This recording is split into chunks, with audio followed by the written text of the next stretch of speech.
Les vraies voix Sud Radio, le grand débat du jour. C'est vrai qu'au bout de 4 semaines, on s'attendait à un effet waouh. Nicole Belloubet, mais alors François Bayrou il va pas, mais qu'est-ce qui se passe? C'est plus un remaniement, c'est une forme de maison hantée. Vous ouvrez chaque porte l'une après l'autre et c'est un peu la maison des horreurs. Pour les 70 ans de l'appel de l'abbé Pierre, on a Monsieur Kasparian comme ministre du Logement. Hormis l'arrivée de Rachida Dati. Un gouvernement avec des têtes qui étaient déjà là avant, mais pourquoi alors à ce moment-là elles sont pas sorties tout de suite il y a 4 semaines? Personne n'en a rien à cirer. Elle avait remplacé François Bayrou au pied levé comme garde des Sceaux en 2017. Nicole Belloubet remplace Amélie Oudéa-Castéra à l'éducation en 2024. Il aura fallu plus d'1 mois pour compléter le gouvernement Attal. C'est désormais chose faite à l'issue du psychodrame avec François Bayrou qui n'en fait donc pas partie. Remaniement marqué par l'arrivée aussi à la culture de la figure sarkozyste Rachida Dati. Oui, alors parlons vrai. Est-ce que le gouvernement est le gouvernement que vous attendiez? Est-ce que vous pensez qu'il peut renverser la vapeur et faire remonter la popularité, par exemple, d'Emmanuel Macron? Est-ce qu'il est parti pour durer? Remaniement, est-ce un gouvernement en marche? 3 points de suspension arrière, pour le jeu de mots. Vous dites oui à 93%. Aude attend vos appels au 0826 300 300. Et pour commenter avec nous, Nicolas Corato, président fondateur du think tank Place de la République. Merci Nicolas Corato d'être avec nous. Philippe Bilger, vous l'avez dit tout à l'heure dans votre édito, une montagne qui accouche d'une souris, mais est-ce qu'on peut quand même avoir un petit peu d'espoir? Alors, je cherche à être un homme optimiste, je le suis totalement lorsque je participe au Vrai Voir, sérieusement, mais là, je commence à être inquiet, parce que, sans vouloir lasser Nicolas par avance, avec non pas mon idolâtrie de Gabriel Attal, mais disons, la présomption... C'est pas Françoise de Gois, c'est Guy. Oui, mais la présomption de bienveillance que je lui accorde, et on l'a dit à l'instant, c'est tout de même cette nomination comme Premier ministre qui constitue un élément important. Ensuite, l'arrivée de Rachida Dati, et puis le recyclage de Nicole Belloubet.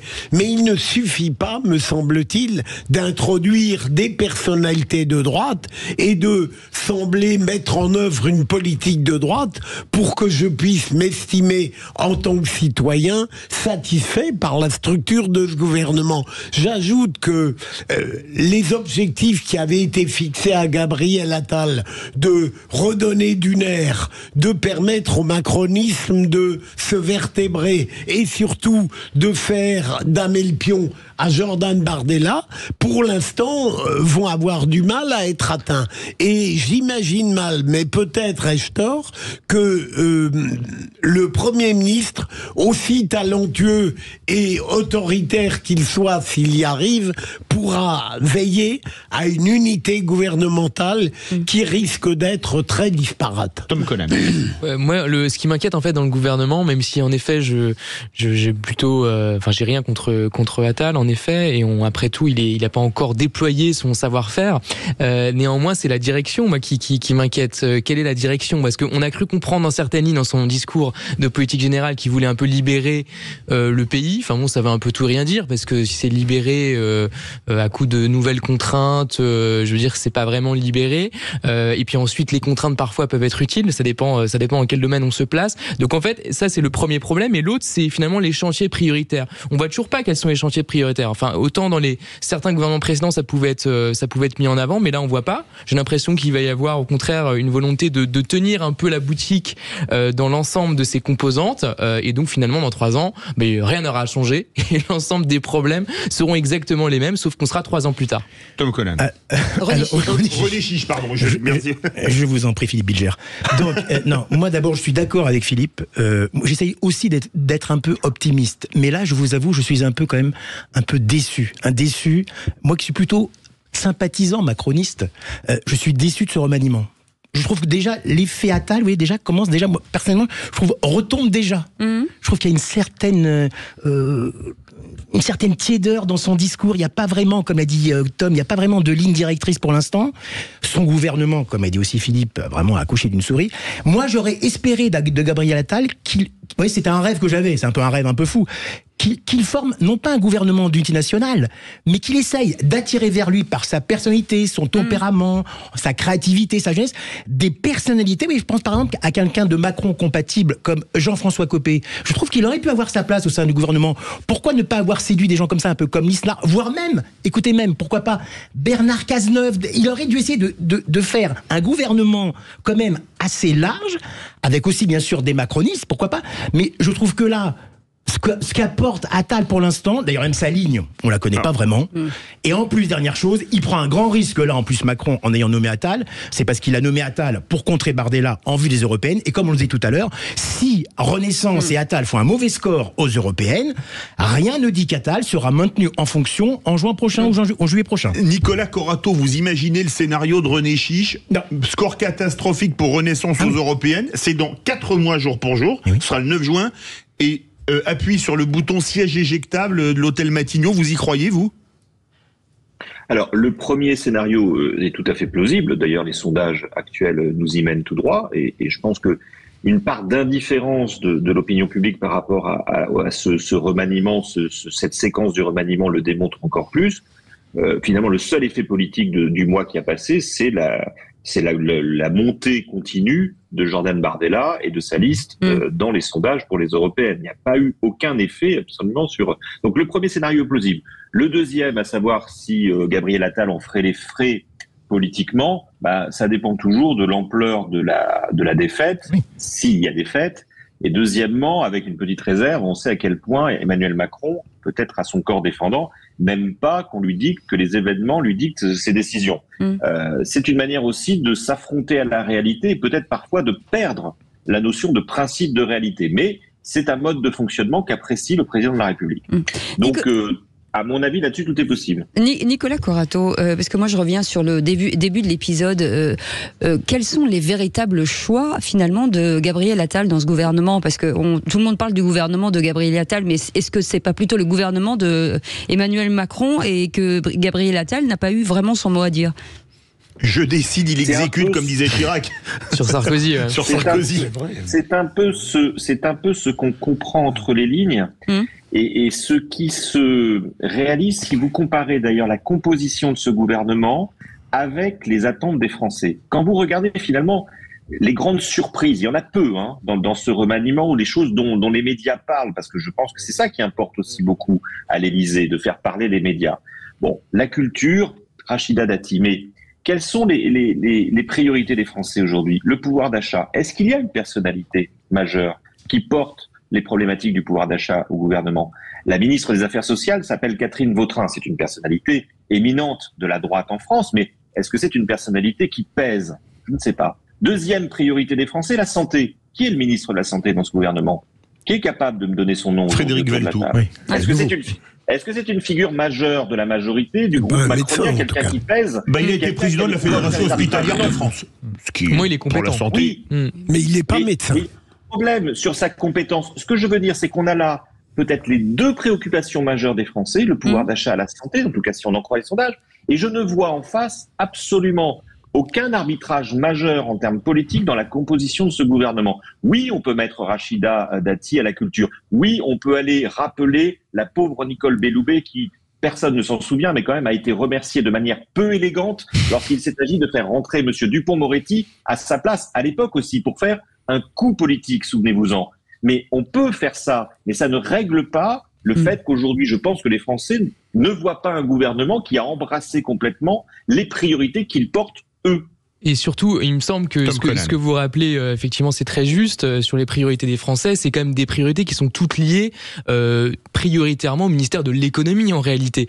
Et ensuite, d'ailleurs, à la politique européenne, à la politique de la Banque centrale européenne, autant d'éléments qui sont pas effectivement maîtrisés, qui sont pas dans le giron du gouvernement ou même de l'Élysée. Mais c'est quand même la question essentielle. Les affaires sociales dépendent des questions économiques, des grandes questions économiques sous-jacentes. Je veux pas non plus que ça soit le tropisme et que toutes les questions politiques tournent autour de l'économie. Et c'est quand même ça.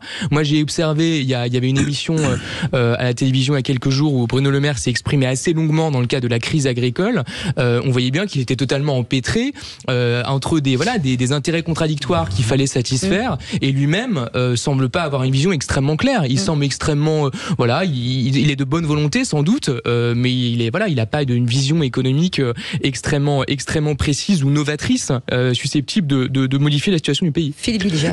Nicolas, je rejoins ce qu'a dit Cécile à l'instant. Bien sûr, c'est le gouvernement d'Emmanuel Macron par l'entremise de Gabriel Attal. Mais ce qui m'intéresse, c'est votre vision sur les rapports qu'auront ce président et ce Premier ministre dans l'articulation de leur pouvoir. Comment voyez-vous la suite par rapport à une constitution de la Ve République qui n'est déjà pas respectée dans son esprit, entre un président qui continue à être omniprésent et très actif et un Premier ministre qui l'est énormément par rapport à ce qu'était Elisabeth Borne? Est-ce que vous y voyez des germes de fracture, d'hostilité ou bizarrement de consensus entre eux? Alors, en tout cas, pas de consensus à ce stade. Ce qu'on remarque, et vous l'avez dit tout à l'heure, c'est que le président de la République a pris l'ascendant immédiatement sur la relation institutionnelle avec son nouveau Premier ministre. Pour l'instant, Gabriel Attal n'a pas d'espace politique. Il n'en a pas dans la conduite ni dans la composition de son gouvernement. Il n'en a pas non plus dans la conduite de la majorité. Je rappelle que normalement, institutionnellement, le Premier ministre est le chef de la majorité. Oui. Or, on voit bien aujourd'hui que M. Attal n'a pas le leadership sur la majorité et que tout ça continue à être piloté au niveau de l'Élysée. L'avenir, et c'est ça qui est intéressant, c'est à partir de cette soumission, j'oserais dire, du Premier ministre par le président, que va en faire Gabriel Attal? Soit Gabriel Attal continue à être le soldat loyal et fidèle et historique de la Macronie qu'il a toujours été, soit il s'invente un destin. Et peut-être qu'on va voir au fur et à mesure des semaines un Premier ministre qui finalement va continuer, va modérer une forme d'existence, y compris médiatique, mais pas seulement, pour essayer d'exister vis-à-vis de son grand voisin et grand féal, qui est le président de la République. Moi, je pense que beaucoup de commentateurs, vous vous souvenez, au moment de la nomination de Gabriel Attal, disaient oui, mais c'est quand même gonflé de la part d'Emmanuel Macron de nommer quelqu'un qui pourrait avoir des pensées présidentielles, parce que Gabriel Attal, bien sûr, on l'imagine immédiatement penser à l'Élysée pour 2027.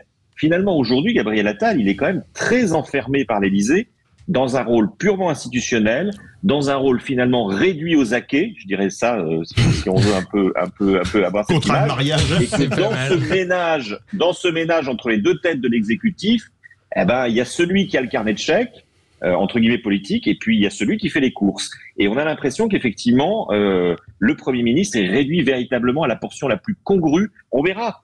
Soit ça aura été le plus jeune Premier ministre, mais aussi le moins indépendant de la Ve République, soit il s'inventera un destin, et pour l'instant, il est vraiment très, très, très dans les cordes et très, finalement, au pas de l'Élysée.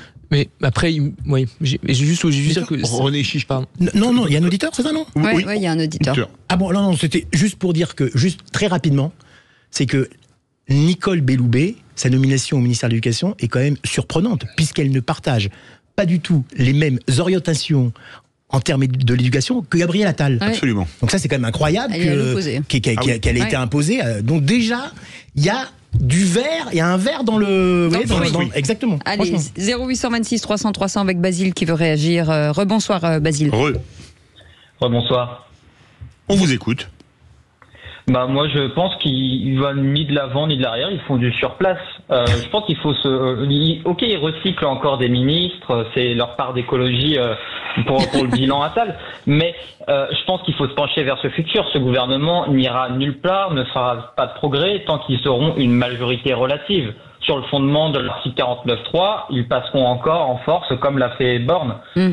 Et avec la sortie du modem de la majorité avec ce qu'il y a eu avec François Bayrou, faut pas s'attendre à grand chose. Ça sera que des coups de communication pour quelques diversions à mon avis.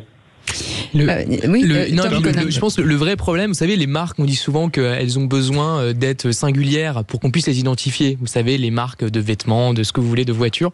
Je pense que c'est un peu pareil pour un gouvernement. Il faut qu'il soit quand même identifiable. Et le fait qu'il soit aujourd'hui, effectivement, dans une logique de compromis permanent sur la quasi-totalité des dossiers, et ni à gauche ni à droite, donc c'est-à-dire ni à gauche, comme disait François Mitterrand au sujet du centrisme, effectivement, je pense que ça, c'est le vrai problème. Il n'y a pas de clarté, il n'est pas identifiable, et donc les gens ne s'y intéressent pas et ne s'y attachent pas aussi d'une certaine façon. Il y a un problème d'attachement. Nicolas Corato, est-ce que finalement, et vous allez répondre aux autres vraies voix et à Basile, est-ce que quelque part, c'est pas le gouvernement Borne 3 sans Elisabeth Borne ? Non, je pense qu'il y a un changement de nature et de format. Je voudrais revenir sur ce que disait votre auditeur Basile. Il a raison sur les coups de com' qui seront nécessairement la marque, mais qui c'est pas nouveau, de la Macronie. Il y a un point de différence majeure entre Borne et Attal. C'est ce qu'Attal a annoncé dans son discours de politique générale. C'est que justement, prenant le bilan et les conséquences de la majorité relative et de l'échec, entre guillemets, de la gouvernance par l'Assemblée, Gabriel Attal a annoncé finalement qu'il ferait beaucoup de réformes par voie réglementaire.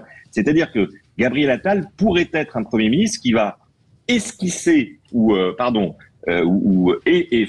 qui va passer à côté du Parlement pour agir directement, notamment sur des mesures de simplification par voie réglementaire, uniquement par voie décret.